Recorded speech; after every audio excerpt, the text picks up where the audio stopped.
Okay.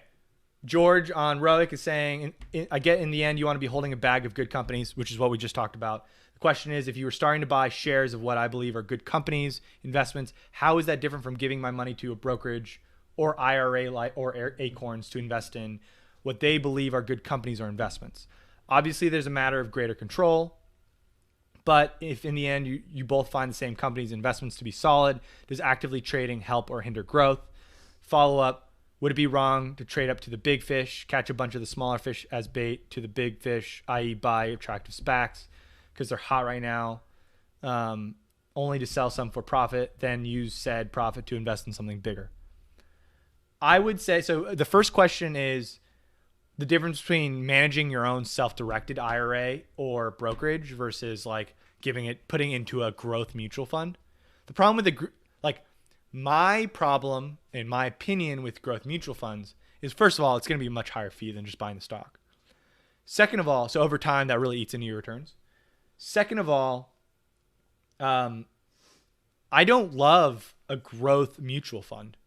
They're just going to have like 100 names, and half of those names aren't going to be that great, right? So in my opinion, like my life experience has been starting with like the Google IPO. As a community of forward-looking people who like watching live streams and like streaming live, like we're the types of people that are forward-looking people. Or even if you're watching this after the fact on YouTube or listening to this on podcast, we are generally forward-looking people. Like most people aren't actively listening to podcasts from some guy who's, not that big, right? Like we're all pretty forward-looking people. To people like us, and if we just use ourselves as a community as a sounding board, it'll be pretty apparent which companies are like pretty darn, like we all agree they're going to take over the world. And then the question, what the expertise that I can bring is like, is that a fair price? Does it seem reasonable? Right? If you had just invested in Google, look at the chart. If you had just invested in Amazon, look at the chart. I remember looking at Amazon and being like what they're doing when they start expanding aggressively out of books. Like my only regret is that I didn't buy more, right? I think same thing for Tesla at some point, but I haven't. Tesla's always been very expensive, right? It's been 8 times forward sales. But anyway, the things that are going to change the world very reliably at a reasonable price. Like you don't, like as personal investors, we are not institutions. Diversifying and finding the efficient frontier, which is something you learn in like finance 201, right? Or something like 101. I don't know. When did you learn that? Okay, 101. But it all goes out the window now that there's no such thing as a risk-free rate, right? Yeah. What is finance education anyway? So we don't need to find the efficient frontier.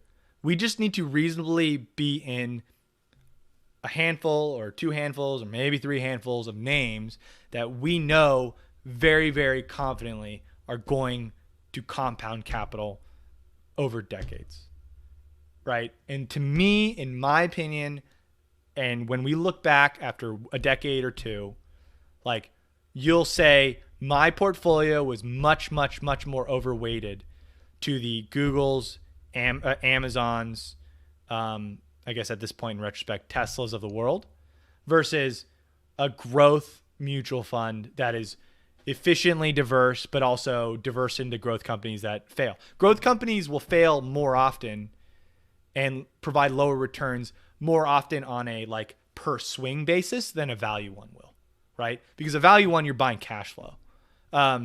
So when you have 100 of them, right, you are clearly going to have losers that bring down the portfolio. I think it's pretty obvious what companies, or I think we can bet over 550, if you're going to use a baseball analogy, on companies that are